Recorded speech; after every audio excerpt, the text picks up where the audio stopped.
Have you ever wondered how English speakers know exactly when an action happened, is happening, or will happen? The secret is tenses. Today, we are going to learn what a tense is. First of all, what a tense is. I mean the definition of tense.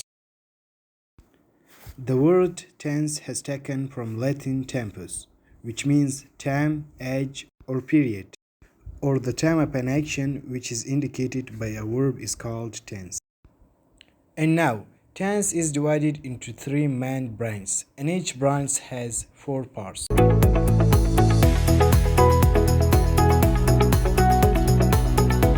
Present, past, and future. Now, the four parts are present tense.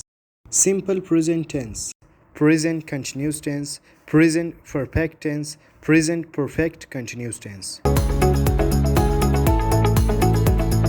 And now, the parts of past tense. Simple past tense, past continuous tense, past perfect tense, past perfect continuous tense.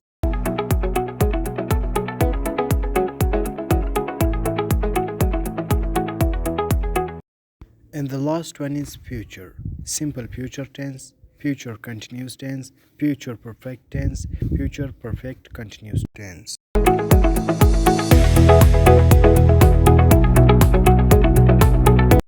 So that means English grammar has a total of 12 tenses.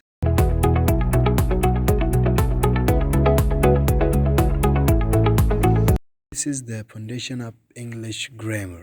In the next lessons, we'll learn each tense one by one with easy rules and examples.